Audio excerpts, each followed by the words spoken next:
Hi friends, this is Rafi. Welcome to my channel.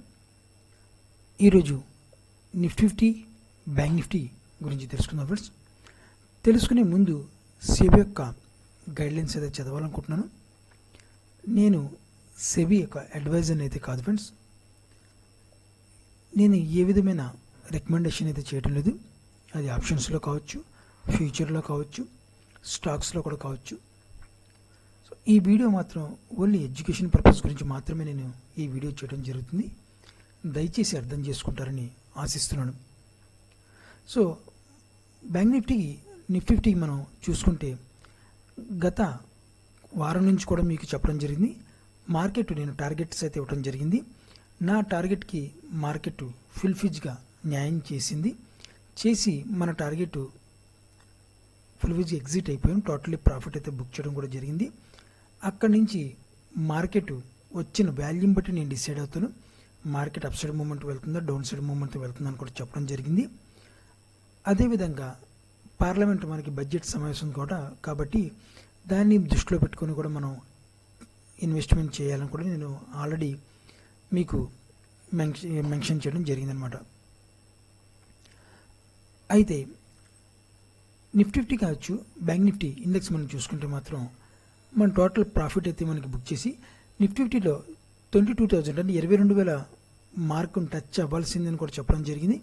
So మళ్ళీ ఒకసారి మన 22 మార్కును టచ్ అయ్యి మార్కెట్ ఒక ఆల్ టైమ్ అంటే మన రెసిస్టెన్స్ జోన్ అయితే ఇక్కడ ఉంది కాబట్టి ఈ రెసిస్టెన్స్ జోన్ ఇప్పుడు ఒక స్ట్రాంగ్ రెసిస్టెన్స్ జోన్గా అయితే ఇక్కడ ఏర్పడింది. మొన్నటి వరకు వచ్చిన రెసిస్టెన్స్ జోన్ ఒక వాల్యూమ్తో చూసుకుంటే కామన్గా ఒక రెసిస్టెన్స్ జోన్ వచ్చి ఇక్కడ ఏర్పడింది. నిన్న మార్కెట్ ఈ లెవెల్ని టచ్ అయిన వెంటనే ఒక వాల్యూమ్ అయితే జనరేట్ చేసింది. అక్కడ ఒక స్ట్రాంగ్ రెసిస్టెంట్ లెవెల్ని అయితే జనరేట్ చేసుకుంది మార్కెట్ అని చెప్పి మనకి చెప్పింది అనమాట.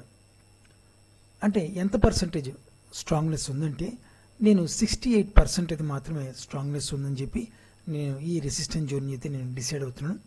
ఎందువల్లంటే వచ్చిన వాల్యూమ్ని మనం కంపారిజన్ చేసుకుంటే మార్కెట్ని 68% మాత్రం రెసిస్టెంట్ లెవెల్ని మాత్రం అక్కడ క్రియేట్ చేసుకుని మార్కెట్ అక్కడి నుంచి కొద్దిగా సెల్లింగ్ అయితే రావటం జరిగింది. అయితే మార్కెట్ మరి డైరెక్షన్ ఏ విధంగా ఉంది, నిఫ్టీ కావచ్చు, బ్యాంక్ నిఫ్టీ కావచ్చు, ఏ విధంగా వెళ్ళి మార్కెట్ ఉంచే ప్రక్రియ అంటే మనకి ఆలోచించుకుంటూ మాత్రం డెఫినెట్గా మార్కెట్లో కొద్దిగా సెల్లింగ్ ప్రెజర్ రావాలి అని అనిపిస్తుంది. ఎందువల్ల సెల్లింగ్ ప్రెజర్ రావాలి అంటే బడ్జెట్ మార్కెట్ని మెప్పించలేకపోయింది. సో దానికి కారణాలు కూడా ఉన్నాయి. ఎందువల్ల అంటే ఇప్పుడు ఏదైతే సెంట్రల్ గవర్నమెంట్లో పార్టీ ఉందో ఆ పార్టీకి ఇది లాస్ట్ బడ్జెట్ అనమాట. నెక్స్ట్ బడ్జెట్కి అంటే పార్టీ చేంజ్ అవ్వచ్చు, చేంజ్ అవ్వకపోవచ్చు. ఎందుకంటే మనకి ఎలక్షన్స్ ఉంది కాబట్టి ఎలక్షన్స్కి వెళ్ళాలి కాబట్టి వాళ్ళు. సో అందుకని దాన్ని దృష్టిలో పెట్టుకుని కొంతవరకు మాత్రమే వాళ్ళు బడ్జెట్ ప్రసంగం అయితే చేశారు. సో రాబోయే బడ్జెట్కి ఇదే పార్టీ ఉండొచ్చు, లేదంటే పార్టీ మారచ్చు. అది దైవ నిర్ణయం కాబట్టి మన చేతిలో లేదు కాబట్టి.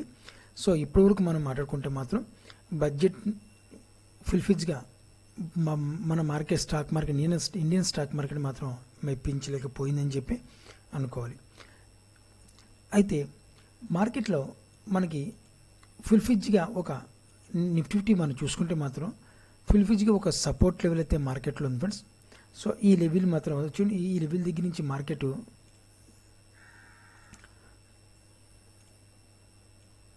ఈ లెవెల్ దగ్గర నుంచి మార్కెట్ అయితే ఒక సపోర్ట్ అయితే దొరకాలి. సో ఈ లెవెల్ మార్కెట్కి అయితే ఇతిహాసం మీకు అడ్డుగా ఉంటాయి. సో సపోర్ట్ దొరికి ఒక అప్సైడ్ మూమెంట్ ఇక్కడ హోల్డ్ అవ్వాలన్నమాట. మినిమం వన్ డే అనే హోల్డ్ అవ్వాలి. లేదంటే ఇక్కడ హోల్డ్ అయ్యి మార్కెట్లో కొద్దిగా అప్సైడ్ మూమెంట్ అని వెళ్ళి అక్కడి నుంచి మార్కెట్ ఈ లెవెల్ని మళ్ళీ కిందకు వచ్చి ఈ లెవెల్ని బ్రేక్ చేయాల్సి వస్తుంది. అంతే తప్ప కానీ డైరెక్ట్గా మాత్రం ఈ లెవెల్ని బ్రేక్ చేయడానికి లేదు. ఒకవేళ ఈ లెవెల్ని in case market 2 days 3 days 4 days కంటిన్యూగా పడితే మాత్రం ఇక్కడ 21,000 దగ్గర అయితే ఒక సపోర్ట్ లెవెల్ ఉంది. సో ఆ లెవెల్ని కూడా ఈజీగా బ్రేక్ చేస్తుంది. ఎందుకంటే ఈ లెవెల్ని బ్రేక్ చేసినప్పుడు ఆ లెవెల్ని కూడా బ్రేక్ చేస్తుంది. డైరెక్ట్గా మార్కెట్ 20,500కి మళ్ళీ మూవ్ అయ్యే అవకాశం ఉంది. ఒకవేళ మార్కెట్ నుంచి డైరెక్ట్గా 3-4 కంటిన్యూగా సెల్లింగ్ వస్తే మాత్రం నేను 20,500 దగ్గర మాత్రం కొద్ది బయింగ్ ఆపర్చునిటీ అని చెప్పి నేను భావించి స్టాక్స్లో ఏదైతే నిఫ్టీ యొక్క స్టాక్స్లో మంచి పెర్ఫామ్ చేసే స్టాక్స్లో నేను నాకున్న క్యాపిటల్లో 30-40% ఇన్వెస్ట్ చేయడం జరుగుతుంది అనమాట. అంటే ఒకే స్టాక్లో కాదు, 4-5 సెక్టర్లో అది 4-5 స్టాక్స్లో ఇన్వెస్ట్ చేయడం జరుగుతుంది. సో అలాగే విధంగా ఇక్కడి నుంచి డైరెక్ట్గా 20,500 వచ్చిన తర్వాత కొద్దిగా మార్కెట్ రిలాక్స్ అవ్వాలి. కాబట్టి ఒకవేళ ఇన్ కేస్ మార్కెట్ డైరెక్ట్ 20,000 దగ్గర వస్తే మాత్రం నేను కాల్ ఆప్షన్ తీసుకొని మార్కెట్లో కూర్చుని పోతాను అనమాట. మళ్ళీ 21,000 ఫస్ట్ టార్గెట్ పెట్టుకుంటాను. సెకండ్ టార్గెట్ 21,000, 1,500 అయితే నా సెకండ్ టార్గెట్ అయితే పెట్టుకోవడం జరుగుతుంది. ఓకేనా. కానీ ఎంత ఈజీగా ఇదిగా మార్కెట్ అయితే రాదు. ఎందువల్లంటే బడ్జెట్ మెప్పించలేకపోయింది మార్కెట్, వాస్తవమే. కానీ అంత భారీగా సెల్లింగ్ వచ్చే బడ్జెట్ అయితే కాదనమాట. మనకి ఇప్పుడున్న గత 10 సంవత్సరాల నుంచి 9 సంవత్సరాలు 10 సంవత్సరాల నుంచి చూసుకుంటే మాత్రం ఏదైతే కేంద్ర గవర్నమెంట్ అయితే తీసుకున్న నిర్ణయాలు కూడాను టోటల్లీగా మొత్తం బడ్జెట్లు కావచ్చు, లేదా పార్టీ తీసుకున్న నిర్ణయాలు కావచ్చు, మన ఇండియన్ జీడిపి కావచ్చు, ఏదైనా కావచ్చు, what are you maybe. So అవన్నీ చూసుకుంటే మాత్రం మార్కెట్కి బూస్టింగ్ ఇచ్చిందని చెప్పాలి. సో ఎందువల్ల అంటే వాళ్ళు తీసుకున్న నిర్ణయాలు కూడా స్టాక్ మార్కెట్ అనుగుణంగానే తీసుకున్నారు. స్టాక్ మార్కెట్కి అంటే ఒక స్టాక్ మార్కెట్ అంటే మన ఇండియాకి సంబంధించింది చూసుకుంటే మన ఇండియాలో గ్రోయింగ్ ఎకనామిక్ కంట్రీ కాబట్టి, డెవలప్ అవుతున్న కంట్రీ కాబట్టి వాళ్ళు తీసుకున్న నిర్ణయాలు కూడాను మన ఇండియాకి డెవలప్మెంట్కి ఊతం ఇచ్చిందని చెప్పి భావించే మార్కెట్ కూడా పెరగడం జరిగింది. అయితే మనకి ఇండెక్స్లో మనం చూసుకుంటే మాత్రం మనకి 21,000 దగ్గర అయితే ఒక సపోర్ట్ లెవెల్ ఉంది ఫ్రెండ్స్. ఈ లెవెల్ని అయితే మార్కెట్, సో ఈ లెవెల్ దగ్గర 21,000 అయితే ఒక సపోర్ట్ తీసుకోవాలి మార్కెట్. సో ఇది డీల్ చేస్తాను, మీకు అర్థం కాదు మేడం. 21,000 దగ్గర మార్కెట్ సపోర్ట్ తీసుకునే పాసిబిలిటీ ఉంది. ఒక వీక్లీలో మార్కెట్ డైరెక్ట్ ఒక వీక్లీలో కిందకు వచ్చే పాసిబిలిటీ ఉంటుంది. ఒకవేళ ఉంటే మాత్రం డెఫినెట్గా మార్కెట్ ఈ లెవెల్ని సపోర్ట్ తీసుకుని ఒక రోజు హోల్డ్ అవ్వాలన్నమాట. అంత ఈజీగా డైరెక్ట్గా తీయడానికి పాసిబిలిటీ లేదు. ఇక్కడ ఒక రోజు హోల్డ్ అయ్యి కొద్దిగా మార్కెట్ ఒక అప్సైడ్ మూమెంట్ వెళ్ళి, లేదంటే అక్కడ స్ట్రగుల్ చేయాలా తీయటానికి అనమాట. ఇంటర్డే బేసిక్లో తీయడానికి లేదు ఫ్రెండ్స్, ఇది హోల్డింగ్ పర్పస్లోనే తీయాలి. ఇంటర్డే బేసిక్లో ఒకవేళ మార్కెట్ ఈ దగ్గరికి వచ్చి ఒకవేళ డౌన్ఫాల్ అయినా సరే తర్వాత నుంచి మళ్ళీ ఒక అప్సైడ్ మూమెంట్, క్లోజింగ్ ప్రైజ్ మాత్రం అప్సైడ్ మూమెంట్కి ఇచ్చేస్తారు. సో ఇది మాత్రం గుర్తుపెట్టుకోండి. సో ఎందువల్లంటే ఒక స్ట్రాంగ్ సపోర్ట్ లెవెల్ అయితే అక్కడ ఏర్పడింది. సో ఇక్కడ వచ్చిన వాల్యూమ్ ప్రకారం మనం చూసుకుంటే మాత్రం అదే ఒకవేళ మనం అనుకునేది బ్యాడ్ న్యూస్ వస్తే మాత్రం మన చేతిలో లేదు. ఎందువల్లంటే రేపు మరుక్షణమే మన లైఫ్లో మానవ యొక్క లైఫ్ స్టైల్ మనం చూసుకుంటే ఇంకొక నిమిషం మనకు ఏం జరుగుతుందో తెలియదు. కాబట్టి సో మనం ప్రకృతికి వైపించాలి కానీ, లేదంటే వరలపై తీసుకున్న నిర్ణయాలు కాబట్టి మన చేతిలో లేవు. కాబట్టి ఎన్నో ఏదైనా భయంకరమైన బ్యాడ్ న్యూస్ వస్తే మన ఈ లెవెల్స్ కూడా ఏది పనిచేయదు, మార్కెట్ డైరెక్ట్గా పడుతూనే ఉంటుంది అనమాట. సో ఈ పాయింట్ ఏది గుర్తుపెట్టుకోండి. అయితే మన ఇంటర్డే బేసిక్లో ఒకసారి చూద్దాం ఫ్రెండ్స్. సో ఇంటర్డే బేసిక్లో మనం చూసుకుంటే ఇక్కడి నుంచి ఒక సపోర్ట్ లెవెల్ అయితే మార్కెట్ తీసుకుని కొద్దిగా అప్సైడ్ మూమెంట్ వెళ్ళిందన్నమాట. ఈ సపోర్ట్ లెవెల్, ఈ బ్లూ కలర్ లైన్ ఏదైతే ఉందో ఈ లెవెల్ మాత్రం హోల్డింగ్ పర్పస్ కాదు ఫ్రెండ్స్. ఇది మాత్రం ఈజీగా తీసేస్తుంది. ఇంటర్డే బేసిక్లో లెవెల్ కాబట్టి ఇంటర్డే బేసిక్లోనే తీసేస్తుంది. ఇది మామూలుగా మీకు చూపించడం మాత్రం ఈ లెవెల్ని మనకి ఒక సపోర్ట్ లెవెల్గా మీకు చూపిస్తున్నమాట. ఈ లెవెల్ని మార్నింగ్ సెక్షన్లో కానీ ఆఫ్టర్నూన్ సెక్షన్లోని కొద్దిగా ఒక 5 minutes candle, 1 candle 2 days candles కొద్దిగా హోల్డ్ అయితే చేస్తుంది. అక్కడి నుంచి మళ్ళీ సెల్లింగ్ చేస్తుంది అనమాట. అంత చాలా ఈజీగా తీసేసే లెవెల్ అన్నమాట. దీన్ని హోల్డింగ్ మాత్రం అనుకోవద్దు. సో అయితే మార్కెట్లో మనకి ఒక సపోర్ట్ లెవెల్ చూడండి. మనకి ఇంటర్డే బేసిక్లో మనం చూసుకుంటే మాత్రం ఈ లెవెల్ దగ్గర నుంచి మార్కెట్ ఒక సపోర్ట్ అయితే ఇంటర్డే బేసిక్లో అయితే కంపల్సరీగా అయితే ఈ లెవెల్ని 100% అయితే హోల్డ్ చేయాలి. అది ఇంటర్డే బేసిక్లో కావచ్చు, హోల్డింగ్ పర్పస్ కూడా కావచ్చు. ఇక్కడ హోల్డ్ చేసి మార్కెట్ తర్వాత అంటే ఇంటర్డే బేసిక్లో అయితే ఈ లెవెల్ని బ్రేక్ చేయాలంటే ఒక స్ట్రాంగ్ వాల్యూమ్ రావాలన్నమాట. ఒక స్ట్రాంగ్ వాల్యూమ్ వచ్చే ప్రజెంట్ అది ఇప్పుడు వరకు న్యూస్ చూస్తే అంత న్యూస్ ఇంపాక్ట్ అయితే మనకి లేదు కాబట్టి స్ట్రాంగ్ వాల్యూమ్ తీయాల్సి వస్తుందన్నమాట ఈ లెవెల్ దగ్గర నుంచి అన్నమాట. ఓకేనా. సో ఓవరాల్గా మనం చూసుకుంటే మాత్రం 21,000 దగ్గర అయితే ఒక సపోర్ట్ లెవెల్ ఉంది. ఇంటర్డే బేసిక్లో హోల్డింగ్ పర్పస్లో కూడా 21,500 దగ్గర 450 దగ్గర అయితే ఒక సపోర్ట్ లెవెల్ దొరకాలి. మార్కెట్ దొరికిన అప్సైడ్ మూమెంట్కి వెళ్ళాలి అన్నమాట. ఎందువల్ల అప్సైడ్ మూమెంట్కి వెళ్ళాలి అంటే నిన్న మార్కెట్ ఒక రాంగ్ సెల్లింగ్ అయితే వెళ్ళడం జరిగింది ఫ్రెండ్స్. ఆ రాంగ్ సెల్లింగ్ని కొద్దిగా 50% కూడా క్యాప్చర్ చేయాలా. మార్కెట్ గ్యాప్ డౌన్ ఓపెన్ అయితే ఒకవేళ గ్యాప్ డౌన్ ఓపెన్ అయిపోయి మార్కెట్ ఉంటే మాత్రం ఒకవేళ మార్కెట్ 21,500 దగ్గర కానీ 21,600 కానీ గ్యాప్ డౌన్ ఓపెన్ అయ్యి మార్నింగ్ సెషన్లో కొద్దిగా డౌన్ఫాల్కి వచ్చిన ఆఫ్టర్నూన్ నుంచి మాత్రం ఈ లెవెల్ని సపోర్ట్ తీసుకుని మార్కెటింగ్ అప్సైడ్ తీసుకెళ్తారన్నమాట. సో అలా కాకుండా మార్కెట్ గ్యాప్ డౌన్ ఓపెన్ అయ్యి మార్నింగ్ సెషన్లో కొద్దిగా అప్సైడ్ మూమెంటం వెళ్ళిన తర్వాత నేను అప్సైడ్ మూమెంటం మనం కొద్దిగా నేను ఇది వస్తుంది. ఇక్కడి నుంచి సెల్లింగ్ ప్రెజర్ రావాలన్నమాట. అది కూడా కారణం ఉంది. టెక్నికల్ అనాలిసిస్ ప్రకారం రూల్స్ అండ్ రెగ్యులేషన్స్ ఉన్నాయి. సెబీ యొక్క రూల్స్ అండ్ రెగ్యులేషన్స్ మాత్రమే స్టాక్ మార్కెట్ నడవడికను మాత్రమే నిర్దేశిస్తుంది. కానీ టెక్నికల్ యొక్క రూల్స్ అండ్ రెగ్యులేషన్స్ తెలిసి ఆ రూల్స్ అండ్ రెగ్యులేషన్స్ తెలిస్తే ట్రేడింగ్ ఎప్పుడు చేయాలి, ఏ విధంగా చేయాలి, ఏ విధంగా చేయకూడదు, ఇవన్నీ మనకు తెలుస్తుంది అన్నమాట. సో ఆ టెక్నికల్ అనాలిసిస్ ప్రకారం మార్కెట్ నేను డైలీ వేజ్ మీకు విత్ వాల్యూమ్తో కంపేరింగ్ చేసుకుని చెప్తుంటాను అనమాట.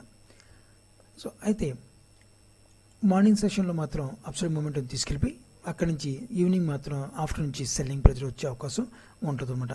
సో మార్కెట్ మాత్రం 12 రకాలుగా మార్కెట్ అడ్జస్ట్మెంట్ అయితే చేసుకుంటుంది ఫ్రెండ్స్. మీకు ముందు నుంచి కూడా చెప్తున్నమాట. ఈ 12 రకాల అడ్జస్ట్మెంట్ మార్కెట్ చేతిలో ఉంటుంది, మన చేతిలో లేదు.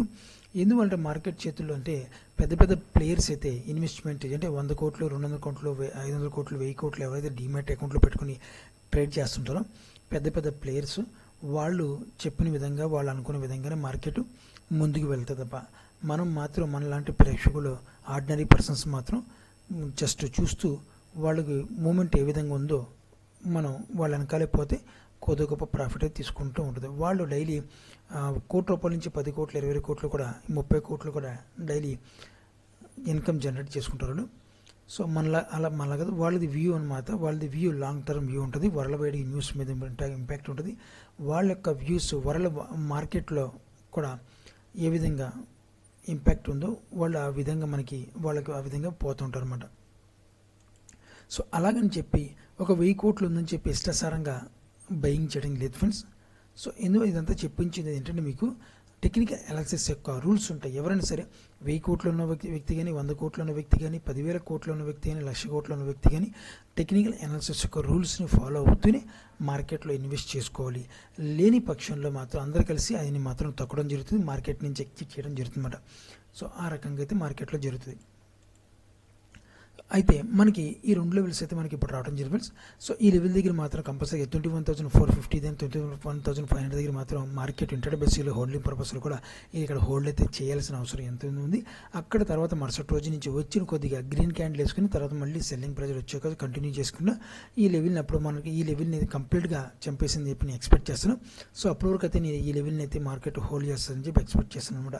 ఈ లెవెల్ బ్రేక్ చేసిన తర్వాత నా టార్గెట్ అయితే 21,000 అయితే పెట్టుకోవడం జరుగుతుంది. సో ఈ రకంగా యొక్క నిఫ్టీ యొక్క నా యొక్క వ్యూ అయితే ఈ రకంగా ఉంది ఫ్రెండ్స్. ఇప్పుడు ఒకసారి బ్యాంక్ నిఫ్టీ ఒకసారి చూద్దాం friends. Bank Nifty closing price వచ్చి ₹45,970 దగ్గర అయితే క్లోజ్ అవడం జరిగింది బ్యాంక్ నిఫ్టీలో. సో బ్యాంక్ నిఫ్టీలో కూడా నేను 3 టార్గెట్లు ఇవ్వడం జరిగింది. ఆ టార్గెట్ కూడా కంప్లీట్ అయింది. ఎప్పుడైతే మార్కెట్ రాంగ్ సెల్లింగ్ వెళ్ళిందో అప్పుడే నేను అడ్వాన్స్గా మీకు లెవెల్ చెప్పడం జరిగింది. నేను బ్యాంక్ నిఫ్టీ కానీ ఇప్పుడు నేను వీడియోస్ అప్లోడ్ చేసిన ప్రతి వీడియో కూడా మీరు చూడండి. నేను చాలా మటుకు వీడియోస్లో అడ్వాన్స్ లెవెల్స్ కూడా ప్రొవైడ్ చెప్పడం జరిగింది. సో నేను అంత అడ్వాన్స్గా ఎవరైనా చెప్పుంటే మాత్రం ఓపెన్ ఛాలెంజ్ అయితే చేస్తున్నాను. ఎందుకంటే మనం నా వీడియోస్ చూసి తర్వాత మీరు కామెంట్ పెట్టండి. అంటే నేను ఏది గొప్పని కాదు, అంటే ఇక్కడ ఏంటంటే రూల్స్ని ఫాలో అవ్వాలి. రూల్స్ని ఫాలో అవ్వకపోతే మాత్రం మనం కంపల్సరీగా 100% లాస్ మేకర్ ట్రేడర్గానే మిగిలిపోతాం. లేని పక్షంలో రూల్స్ని ఫాలో అవుతే మాత్రం ఒకటి మార్కెట్ ట్రేడింగ్ చేసినప్పుడు ఒక ఫేక్ వాల్యూమ్స్ కూడా వస్తుంటాయి. కామన్ ఆ ఫేక్ వాల్యూమ్తో స్టాప్ లాస్ ఇచ్చేసి ఎగ్జిట్ అయిపోయి మళ్ళీ వేరే వాల్యూమ్ వచ్చినప్పుడు మళ్ళీ మామూలుగా ట్రేడ్ చేసుకుని ఆ లాస్ని కవర్ చేసుకుని కొద్ది గొప్ప ప్రాఫిట్ తీసుకోవడమే అంతే తప్ప. కానీ మార్కెట్లో మనం ట్రేడ్ చేయడమే తప్పు నా అంచనా ప్రకారం. అంటే ట్రేడ్ చేయండి, ఓవర్ ట్రేడింగ్ చేయమని కాదు, ట్రేడ్ చేయడమే తప్పు. వాల్యూమ్ కానీ ఒకసారి మన వాల్యూమ్ క్యాలిక్యులేషన్ చేసేటప్పుడు ప్రైస్ మాత్రం మూమెంట్ ఫ్రంట్ ఫార్వర్డ్కి వెళ్ళిపోద్ది అనమాట. అంటే దొరకదు మనకి. ఫర్ ఎగ్జాంపుల్ 100 రూపాయల దగ్గర నేను ఆప్షన్ బై చేద్దాం అనుకుంటే నేను ఇక్కడ వాల్యూమ్ క్యాలిక్యులేషన్ చేసి కూర్చుంటే మాత్రం అది ఒక్కోసారి 110, 120 కూడా వెళ్ళిపోద్ది అనమాట ఒక్కోసారి రాకెట్ మూమెంట్లో. సో అలాంటప్పుడు మనం క్యాలిక్యులేషన్ చేయలేము. ఎందువల్ల అంటే మార్కెట్ ఒక స్పీడ్ మూమెంట్, బ్యాంక్ నిఫ్టీ అంటేనే స్పీడ్ మూమెంట్, రాకెట్ మూమెంట్ అనమాట. ఆ రాకెట్ మూమెంట్ మనకు కూడా అంతా యాక్టివ్గా ఉండే పట్టాలి అంతే తప్ప. కానీ మనం ఆలోచించి లెక్కలు వేసుకుంటూ చేస్తే మాత్రం ప్రైస్ మాత్రం దొరకదు మనకి ఎక్కువగా ఎక్కడ బుక్ అవుతామంటే అలా ఆలోచిస్తూ ఉన్నప్పుడు ఎక్కడ బుక్ అవుతామంటే రాంగ్ వాల్యూమ్లోనే మనం బై చేస్తాం. పర్ఫెక్ట్ వాల్యూమ్ వచ్చినప్పుడు బై చేయలేము అనమాట. సో మన మైండ్ సెట్ అలా క్రియేట్ అయిపోద్ది. సో మార్కెట్ నేను నా అంచనా ప్రకారం రాంగ్ వాల్యూమ్ వచ్చినా పర్ఫెక్ట్ వాల్యూమ్ వచ్చినా క్యాలిక్యులేషన్ అయితే నేను ఒక బై చేసిన తర్వాత క్యాలిక్యులేషన్ చేసుకుంటాను. ఒక్కసారి బై చేస్తే ఒకసారి ఎస్ఎల్ ఇట్ ఏంటంటే 10 రూపాయలు స్టాప్ లాస్ పెట్టుకుంటాను, నో ప్రాబ్లం. కొద్ది గొప్ప లాస్ తీసుకుని ఎగ్జిట్ అవుతుంది. తర్వాత మళ్ళీ వచ్చిన వాల్యూమ్ని మనం చూసుకుని మళ్ళీ బై చేస్తాను. బై చేసుకుని ఆ వచ్చిన లాస్ని రికవరీ చేసుకుని కొద్ది గొప్ప ప్రాఫిట్ అనేది 20 రూపాయలు స్టాప్ లాస్ ఇచ్చి ఉంటే 30 కానీ 40 కానీ టార్గెట్ అయితే పెట్టుకోవడం జరుగుతుంది అనమాట. సో అయితే ఆప్షన్స్లో స్టాక్స్లో మనం చూసుకుంటే మాత్రం భూమికి ఆకాశంతో తేడా ఉంటుంది. ఎందువల్లంటే ప్రీమియమ్స్ ఎక్కువగా డికే అవ్వాలి కాబట్టి, అంటే టైంని చంపేయాలి కాబట్టి, డికే అవ్వాలి కాబట్టి సో మార్కెట్ కంపల్సరీగా సెల్లింగే, అంటే చాలామంది ఆప్షన్స్ సెల్లే చేస్తారన్నమాట. పెద్ద ప్లేయర్స్, పెద్ద బిగ్ ప్లేయర్ అనమాట. ఎందువల్ల చేస్తారు అంటే ప్రీమియమ్స్ దగ్గరున్న ప్రీమియమ్స్ టైం డికే అవుతుంది కాబట్టి వాళ్ళకి రోజులు గడిసే కొద్ది కూడాను సెల్లింగ్ అవుతుంటుంది కాబట్టి ఆప్షన్స్లో వాళ్ళు ప్రాఫిట్ తీసుకుంటుంటారు అనమాట. ఒక ఎగ్జాంపుల్ మీకు చెప్తాను. ప్రతి గురువారం నాడు 50 రూపాయలు కానీ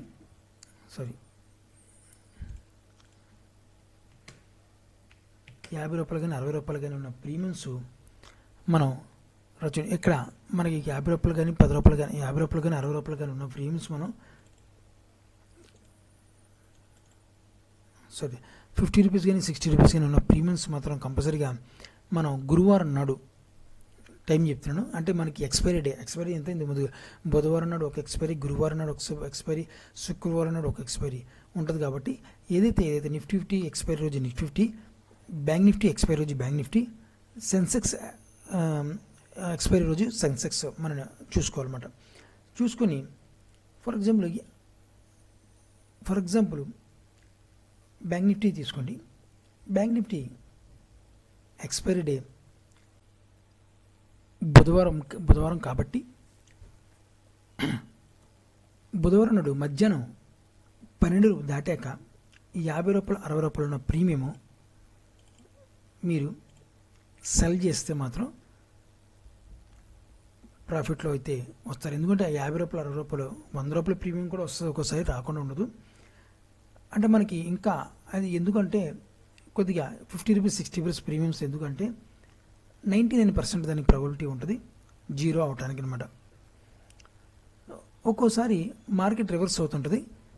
ఒక 15 రూపీసో లేదా 18 రూపీసో స్టాప్ లాస్ పెట్టుకుని మనం మూవ్ చేసుకుంటే కంపల్సరీగా 100 ట్రేడింగ్ చేసుకుంటే, అంటే 100 వారాల్లో మనం ట్రేడింగ్ చేసుకుంటే 90 నుంచి 95 వారాలు మాత్రం ప్రాఫిట్లోనే వచ్చే అవకాశం ఉంది. ఒకటి కానీ 5 కానీ ట్రేడింగ్ చేసే స్టాప్ లాస్లు హిట్లు అవుతాయి అన్నమాట. ఎందుకంటే ఒకసారి మార్కెట్ అన్ఎక్స్పెక్టెడ్గా ఒకసారి రివర్స్ అవుతుంటుంది. ఆ రివర్స్లో కొద్ది ప్రీమియమ్స్ పెరిగే అవకాశం ఉందన్నమాట. సో అలా కాకుండా కొద్ది వాలిటిలిటీ ఉన్నప్పుడు మాత్రం, వాలిటిలిటీ ఉన్నప్పుడు మాత్రం కంపల్సరీ మార్కెట్ జీరో అయ్యే కోసం ఎక్కువగా ఉంటుంది అన్నమాట. సో అయితే మనకి బ్యాంక్ నిఫ్టీకి వద్దాం ఫ్రెండ్స్. బ్యాంక్ నిఫ్టీ యొక్క ఓవరాల్ సపోర్ట్ లెవెల్ చూసుకుంటే 44,500 దగ్గర అయితే ఒక సపోర్ట్ లెవెల్ ఉంది. అదేవిధంగా మనకి రెసిస్టెన్స్ జోన్ చూసుకుంటే మనం ఆల్రెడీ ఈ లెవెల్ మీకు చెప్పడం జరిగింది. రెసిస్టెన్స్ 46,500 దగ్గర 400 నుంచి 500 కూడా రెసిస్టెన్స్ జోన్ ఉంది కూడా చెప్పడం జరిగింది ప్రీవియస్ డే వీడియోస్లో. సో మీకు అది ఒకసారి వీడియో కావాలంటే నా ప్రీవియస్ డే వీడియోస్ చూడండి, మీకు తెలుస్తుంది అన్నమాట. సో అయితే బ్యాంక్ నిఫ్టీ ఇక్కడ మనం చూసుకుంటే బ్యాంక్ నిఫ్టీలో ఒక సపోర్ట్ లెవెల్ ఉంది ఫ్రెండ్స్. ఈ లెవెల్ మాత్రం కంపల్సరీగా కొంచెం సపోర్ట్ అయితే చేసుకోవాలి బ్యాంక్ నిఫ్టీ. సో 44,630 దగ్గర మాత్రం ఒక సపోర్ట్ లెవెల్ ఉంది బ్యాంక్ నిఫ్టీకి. రేపు మార్నింగ్ గ్యాప్ డౌన్ ఓపెన్ అయితే మాత్రం ఎంతవరకు గ్యాప్ డౌన్ అయితే ఓపెన్ చేయిందో చూస్తాను. చూసిన తర్వాత ఈ లెవెల్ దగ్గర సపోర్ట్ చేసుకుంటుందో చూసి తర్వాత అక్కడి నుంచి కాల్ తీసుకుంటాను. ప్రతి గ్యాప్ డౌన్ ఓపెన్ అయితే మాత్రం మనం ఎక్కువగా వెయిట్ అండ్ వాచ్ చేస్తాను నేను. ఎందుకంటే మార్కెట్ కొద్దిగా ఎంతవరకు అడ్జస్ట్మెంట్ చేసుకుంటూ చూసి తర్వాత పుట్ ఆప్షన్ తీసుకుంటాను. మార్కెట్ ఓవరాల్గా చూసుకుంటే మాత్రం కొద్దిగా సెల్లింగ్ ప్రైస్ రేపు ఫుల్ ఫిజ్గా రాలేదు. ఫుల్ ఫిజ్గా రావాలి అంటే మాత్రం 45,000 అయితే ఈ లెవెల్ని బ్రేక్ చేయాలి. మాత్రం హై వాల్యూతో బ్రేక్ చేస్తే మార్కెట్ కొద్దిగా సెల్లింగ్ ప్రైస్లో వచ్చే అవకాశం ఉందన్నమాట అని చెప్పి నేను ఎక్స్పెక్ట్ చేస్తాను అనమాట. సో ప్రజెంట్ ఎందుకంటే బయ్యర్స్ అడ్జస్ట్మెంట్ ఇంతకుముందు కూడా నేను చెప్పడం జరిగింది. ఒక రాంగ్ సెల్లింగ్ జరిగినప్పుడు మార్కెట్ రాంగ్ విత్ వాల్యూమ్తో అనమాట. క్యాండిల్ స్టిక్ మనం చూడకూడదు ఫ్రెండ్స్. క్యాండిల్ స్టిక్ చూస్తే మాత్రం డెఫినెట్గా మీరు బుక్ అవుతారనమాట. సో క్యాండిల్ స్టిక్ కాకుండా వాల్యూమ్తో క్యాండిల్ స్టిక్ని ఈ రెండు మ్యాచ్ చేయాలన్నమాట. ఈ రెండు మ్యాచ్ చేసినప్పుడు మనకు ఒక పర్టికులర్ ఒక లెవెల్ వస్తుంది. ఆ లెవెల్ దగ్గర నుంచి మార్కెట్ అడ్జస్ట్మెంట్ చేసుకోవాలి. ఆల్రెడీ ఈ పాయింట్ నేను చాలా వీడియోలో కూడా చెప్పడం జరిగింది. సో రాంగ్ వాల్యూమ్తో కానీ రాంగ్ సెల్లింగ్ కానీ వాల్యూమ్ లేకుండా సెల్లింగ్ జరిగినప్పుడు మనకి మళ్ళీ అడ్జస్ట్మెంట్ ప్రక్రియలో మార్కెట్ ఒక అప్సైడ్ మూమెంట్ వెళ్తుంది. అదేవిధంగా రాంగ్ బయింగ్ జరిగినప్పుడు వాల్యూమ్ లేకుండా మళ్ళీ కంపల్సరీగా మార్కెట్ కొద్దిగా అడ్జస్ట్మెంట్ చేసుకుని సెల్లింగ్ వచ్చి వెళ్తుంటుంది అనమాట. ఇదే ప్రక్రియ ఇంట్రాడే బేసిక్లో కూడా అక్కడక్కడ మనకి అవలంబించాల్సి వస్తుంది. ఈ రూల్ని మాత్రం ఇంట్రాడే బేసిక్లో నిన్న మీరు చూసుకుంటుండే నిన్న ఒక 5 మినిట్స్లో మీకు కనెక్ట్ అవుతున్నాం.